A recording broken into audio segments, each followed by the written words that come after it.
New York bergetar malam itu. Bukan karena gempa, tetapi karena perdebatan yang menghebohkan dunia. Seorang biarawati sombong asal Amerika, Suster Mary Mackenzie, berdiri di hadapan ratusan pasang mata dengan penuh percaya diri. Ia datang bukan untuk mencari kebenaran, melainkan untuk membungkam lawannya, seorang ustaz muda dari Indonesia yang terkenal dengan ketajaman logikanya. Aku akan membuktikan bahwa Islam adalah agama yang penuh kesalahan, serunya di atas panggung. Namun, ia tidak pernah menyangka bahwa malam itu akan menjadi awal dari kehancuran keyakinannya sendiri. Setiap argumen yang ia lontarkan dipatahkan dengan tenang dan elegan. Perlahan, kesombongan berubah menjadi kebingungan. Kebingungan berubah menjadi ketakutan. Dan di akhir perdebatan, sesuatu yang mengejutkan terjadi, sesuatu yang membuat seisi ruangan terdiam. Bagaimana mungkin seseorang yang begitu teguh mempertahankan imannya justru mulai meragukan dirinya sendiri? Apa yang dikatakan Ustaz Azam hingga mengguncang hati seorang biarawati terkenal? Satu hal yang pasti, malam itu bukan hanya Suster Mary yang berubah, tetapi juga dunia yang menyaksikannya. Apa yang sebenarnya terjadi? Inilah ceritanya. Di sebuah auditorium megah di pusat kota New York, ratusan orang telah duduk dengan penuh antusias, menanti debat yang akan segera dimulai. Malam itu, suasana begitu tegang. Seorang pria muda, berpakaian rapi dengan sorban putih, melilit di kepalanya, berdiri di atas panggung dengan wajah tenang. Dialah Ustaz Azam, seorang ulama muda asal Indonesia yang telah banyak melakukan debat dengan berbagai pemuka agama di dunia. Lawannya malam itu adalah seorang biarawati terkenal dari Amerika Serikat, Suster Mary Mackenzie. Suster Mary adalah sosok yang dikenal keras dalam mempertahankan keyakinannya. Ia sering berdebat di berbagai forum internasional dan tak jarang menyudutkan Islam. Baginya, Islam hanyalah agama yang penuh dengan kekerasan, ketinggalan zaman, dan tidak memiliki nilai moral yang benar. Malam ini, ia datang dengan keyakinan yang sama. Ia percaya bahwa dirinya bisa membungkam Ustaz Azam dan menunjukkan kepada dunia bahwa hanya Kristen yang membawa keselamatan sejati. Sebelum debat dimulai, pembawa acara memperkenalkan kedua tokoh dengan pujian dan sorakan dari para penonton. Mayoritas yang hadir berasal dari kalangan akademisi dan pemuka agama dari berbagai latar belakang.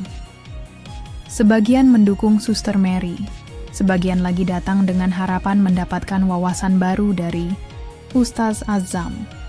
Begitu moderator memberi isyarat, Suster Mary langsung membuka debat dengan suara lantang.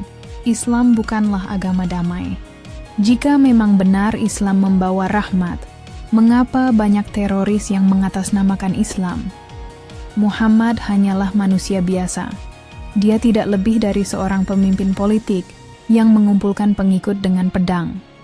Sorakan dan tepuk tangan menggema dari pendukungnya. Namun, Ustaz Azam tetap tenang. Ia menatap Suster Mary dengan pandangan penuh keteduhan, lalu menjawab dengan suara lembut namun tegas. Mari kita bicarakan ini dengan akal sehat. Saya akan menjawab satu persatu pernyataan Anda dengan bukti, bukan emosi. Ustaz Azam mulai dengan sebuah pertanyaan yang sederhana. Apakah Anda percaya bahwa agama harus dinilai dari tindakan penganutnya atau dari ajarannya sendiri? Suster Mary menyipitkan mata, merasa sedikit terkejut dengan pendekatan ini. Namun, ia tetap menjawab dengan yakin. Tentu saja, ajaran agama yang benar akan menghasilkan penganut yang baik. Ustaz Azam tersenyum. Jika demikian, apakah kita bisa mengatakan bahwa Kristen adalah agama yang buruk hanya karena sejarah mencatat adanya perang salib, Inkuisisi Spanyol, atau penjajahan yang dilakukan bangsa Eropa dengan membawa simbol salib? Ruangan menjadi hening. Beberapa penonton tampak saling pandang. Suster Mary tersentak, tapi ia mencoba mempertahankan argumentasinya. Tapi Yesus mengajarkan cinta kasih, sedangkan dalam Islam, Muhammad berperang dan membunuh musuh-musuhnya. Ustaz Azam mengangguk perlahan, lalu bertanya, "Jadi menurut Anda, seseorang yang berperang untuk mempertahankan diri tidak bisa disebut sebagai pembawa kebaikan?" Suster Mary tampak kebingungan. Ia tahu bahwa perang dalam Islam memiliki konteks pertahanan, tapi ia tak mau mengakuinya. Ustaz Azam melanjutkan, Muhammad hanya berperang dalam keadaan terpaksa. Bahkan beliau mengajarkan para sahabatnya untuk tidak membunuh perempuan, anak-anak, dan orang tua. Jika Islam adalah agama kekerasan, mengapa di dalam Al-Quran ada ayat yang mengatakan bahwa membunuh satu jiwa sama dengan membunuh seluruh umat manusia? Kali ini, sorakan justru datang dari para pendukung Islam. Suster Mary menggigit bibirnya. Ia tahu bahwa Ustaz Azam membawa bukti kuat, tapi ia tidak bisa mundur begitu saja. Tak ingin kalah, Suster Mary kembali menyerang dengan pertanyaan yang ia anggap sebagai kartu trufnya. Muhammad tidak pernah bertemu Tuhan langsung, berbeda dengan Yesus yang disebut sebagai anak Tuhan. Bagaimana mungkin Anda menyamakan keduanya? Ustaz Azam tersenyum, lalu menjawab dengan suara lembut. Menurut Anda, apakah Yesus pernah menyebut dirinya sebagai Tuhan dalam Injil? Suster Mary terdiam sejenak, lalu berkata, dia berkata, "Aku dan Bapa adalah satu." Ustaz Azam mengangguk. Baik, tapi bukankah di dalam Yohanes 17:3, Yesus sendiri berkata bahwa satu-satunya Tuhan yang benar adalah Bapa? Jika Yesus adalah Tuhan, mengapa ia sendiri berdoa kepada Tuhan? Tersentak dengan argumen ini, Suster Mary tak bisa langsung menjawab. Ia ingin menyangkal, tapi pikirannya mulai bimbang. Tak ingin terlihat kalah, ia mencoba mengalihkan topik, tapi Islam sangat membatasi kebebasan wanita. Lihatlah bagaimana wanita Muslim dipaksa mengenakan hijab dan tidak memiliki kebebasan berbicara. Ustaz, Azam menghela napas dan tersenyum. Apakah Anda tahu bahwa dalam Islam, hijab bukanlah bentuk penindasan, tapi perlindungan? Bahkan dalam Alkitab, perempuan saleh seperti Maryam juga mengenakan kerudung. Bukankah itu berarti standar kesopanan yang sama? Sekali lagi, Suster Mary kehilangan kata-kata. Debat terus berlanjut dengan intensitas yang semakin meningkat. Namun, semakin banyak argumen yang diajukan oleh Suster Mary, semakin mudah bagi Ustaz Azam untuk mematahkannya dengan fakta dan logika. Saat malam semakin larut, raut wajah Suster Mary mulai menunjukkan kelelahan. Tapi bukan hanya karena debatnya yang panjang, melainkan karena pikirannya sendiri mulai mempertanyakan keyakinannya. Ketika Ustaz Azam menutup debat dengan berkata, "Jika Yesus mengajarkan ketundukan kepada Tuhan, mengapa kita tidak mengikuti ajarannya untuk menyembah Tuhan yang satu?" Sesuatu di dalam hati Suster Mary mulai berguncang hebat. Setelah acara selesai, ia tidak langsung pulang. Ia duduk lama di kursinya, termenung, sementara pikirannya terus memutar ulang argumen-argumen yang baru saja ia dengar. Apakah selama ini aku hanya mempercayai doktrin tanpa benar-benar mencari kebenaran? Bisiknya dalam hati. Malam itu, Suster Mary tidak bisa tidur. Ia mulai membuka Alkitabnya lagi, mencoba mencari jawaban atas pertanyaan-pertanyaan yang terus menghantuinya. Namun, semakin ia membaca, semakin banyak kontradiksi yang ia temukan. Tak ingin menyerah, ia mulai mencari tahu lebih banyak tentang Islam. Untuk pertama kalinya, ia membaca Al-Quran dengan pikiran terbuka. Dan ketika ia menemukan surat Al-Ikhlas, yang begitu jelas menegaskan keesaan Tuhan, hatinya bergetar hebat. Inilah yang selama ini aku cari. Tangannya gemetar. Air mata mengalir di pipinya. Malam itu, ia sadar bahwa hatinya telah menemukan kebenaran yang sesungguhnya. Namun, keputusan itu tidak mudah. Jika ia mengikuti kata hatinya, itu berarti ia harus meninggalkan semua yang selama ini ia pertahankan. Apakah ia siap mengorbankan segalanya demi kebenaran? Malam itu, Suster Mary duduk di kamarnya, memandangi salib yang tergantung di dinding. Jantungnya berdebar kencang. Ia tidak pernah merasakan kegelisahan seperti ini sebelumnya. Seumur hidupnya, ia diajarkan bahwa keyakinannya adalah satu-satunya kebenaran. Namun perdebatan malam tadi mengusik hatinya. Argumen-argumen Ustaz Azam terus berputar dalam benaknya, menantang semua yang ia percayai selama ini.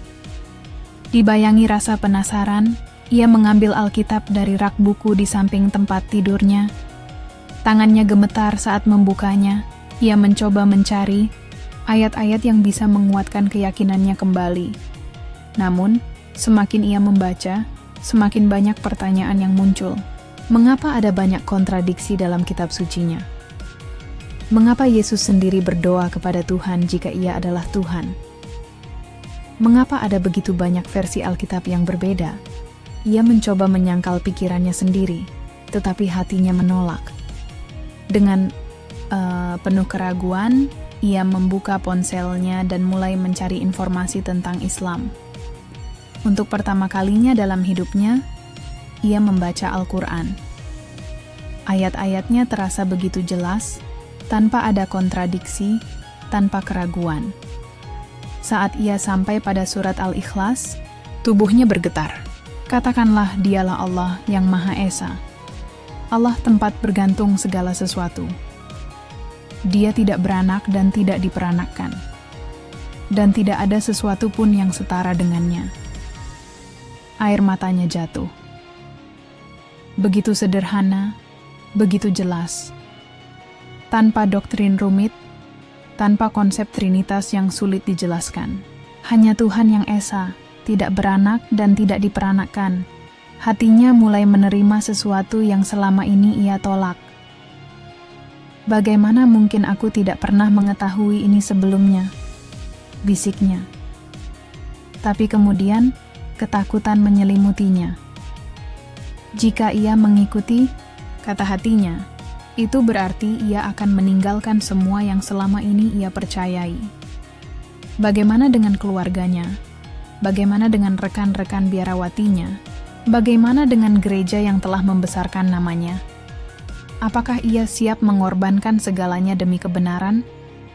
Hari-hari berikutnya, Suster Mary tidak bisa menjalani aktivitasnya seperti biasa. Ia menjadi pendiam, sering termenung dalam doa, tetapi hatinya terasa kosong. Setiap kali ia berdiri di depan altar, sesuatu terasa janggal. Ia tidak lagi yakin dengan doa-doanya sendiri. Ia mulai merasa bahwa selama ini ia hanya mengucapkan kata-kata tanpa benar-benar memahami maknanya. Dalam kebingungannya, ia mencari sosok yang bisa menjawab semua pertanyaannya. Maka, dengan penuh keberanian, ia menghubungi panitia debat dan meminta kontak Ustaz Azam. Semula, ia ragu apakah pria itu akan menemuinya, mengingat perdebatan mereka yang cukup sengit. Namun, betapa terkejutnya ia ketika Ustaz Azam dengan senang hati menerima permintaannya untuk bertemu. Keesokan harinya, mereka bertemu di sebuah taman yang tenang di pinggiran kota. Suster Mary datang dengan hati yang penuh kegelisahan, sementara Ustaz Azam menyambutnya dengan senyum ramah. "Apa yang bisa saya bantu, Suster?" tanyanya lembut. Suster Mary menatapnya dengan mata yang dipenuhi kebingungan. "Apa yang harus aku lakukan jika hatiku condong ke Islam, tetapi aku takut kehilangan semuanya?" Ustaz Azam tersenyum, seolah sudah menduga pertanyaan itu akan muncul. "Kebenaran itu butuh keberanian," katanya. "Tuhan tidak pernah meninggalkan hamba yang mencarinya dengan tulus. Jika hati Anda sudah menemukan cahaya, jangan biarkan ketakutan menghalanginya." Air mata mulai menggenang di mata Suster Mary. "Tapi aku takut. Aku takut dikucilkan. Aku takut dianggap pengkhianat. Aku takut kehilangan semua yang aku miliki." Ustaz Azzam menghela napas pelan. Ketika Nabi Ibrahim mencari Tuhan, ia pun harus menghadapi perlawanan dari keluarganya sendiri. Ketika Rasulullah Muhammad menyebarkan Islam, ia dihina, dicaci, bahkan hendak dibunuh oleh kaumnya. Tetapi mereka tidak pernah menyerah, karena mereka tahu bahwa kebenaran lebih berharga daripada sekadar kenyamanan. Kata-kata itu menusuk hati Suster Mary. Ia sadar bahwa ia tidak bisa terus bersembunyi di balik ketakutannya. Ia harus memilih, tetap hidup dalam keraguan atau melangkah menuju kebenaran. Setelah pertemuan itu, Suster Mary semakin yakin dengan pilihannya. Namun, keputusan ini bukan sesuatu yang mudah. Ia tahu bahwa jika ia masuk Islam, itu berarti ia harus meninggalkan semua yang selama ini ia yakini. Ia harus berpisah dengan gereja, dengan komunitasnya, bahkan mungkin dengan keluarganya. Tetapi, semakin ia mendalami Islam, semakin ia merasa damai. Ia menemukan jawaban atas semua pertanyaannya. Ia mulai membaca tentang kehidupan Rasulullah, tentang sahabat-sahabatnya, dan tentang bagaimana Islam memberikan kedamaian sejati kepada manusia. Pada akhirnya, ia tahu bahwa ia tidak bisa lagi menunda. Maka, dengan penuh keyakinan, ia kembali menemui Ustaz Azzam. Di hadapan saksi, dengan suara bergetar, ia mengucapkan 2 kalimat syahadat. Asyhadu an la ilaha illallah wa asyhadu anna Muhammadan Rasulullah. Begitu kalimat itu keluar dari bibirnya, air matanya mengalir deras. Ia merasa seperti beban berat yang selama ini menghimpit dadanya telah terangkat. Ia merasa bebas, merasa ringan, merasa damai. Untuk pertama kalinya dalam hidupnya, ia merasa benar-benar dekat dengan Tuhan. Setelah itu, ia mengganti namanya menjadi Maryam Mackenzie, sebagai penghormatan kepada Maryam, Ibu Yesus, yang sangat dihormati dalam Islam. Ia tahu bahwa ini bukan akhir, melainkan awal dari perjalanan barunya. Kisah Maryam Mackenzie menyebar dengan cepat. Banyak orang terkejut, banyak yang mengecam, tetapi tak sedikit pula yang merasa terinspirasi. Sebagian orang Kristen mencibirnya, menganggapnya sebagai pengkhianat. Bahkan, beberapa media Amerika menyebutnya telah tersesat. Namun, banyak juga yang mulai membuka hati dan mempertanyakan keyakinan mereka sendiri. Dalam sebuah wawancara, ia berkata, "Aku mencari Tuhan sepanjang hidupku, dan aku menemukannya dalam Islam. Perdebatan itu bukanlah kekalahanku, tetapi awal dari perjalanan spiritualku yang sesungguhnya." Meskipun banyak yang menentangnya, Maryam tidak gentar. Ia mulai membagikan kisahnya kepada dunia, berharap bisa membantu orang lain yang sedang mencari kebenaran seperti dirinya. Kini, ia mengabdikan hidupnya untuk belajar lebih dalam tentang Islam dan menyebarkan pesan kedamaian kepada dunia. Ia membuktikan bahwa kebenaran bisa datang dari tempat yang tak terduga, dan bahwa siapapun yang mencari dengan hati yang tulus pasti akan menemukannya. Malam itu, bukan hanya Maryam Mackenzie yang berubah, tetapi ratusan, bahkan ribuan orang yang menyaksikan perdebatan itu mulai mempertanyakan keyakinan mereka sendiri.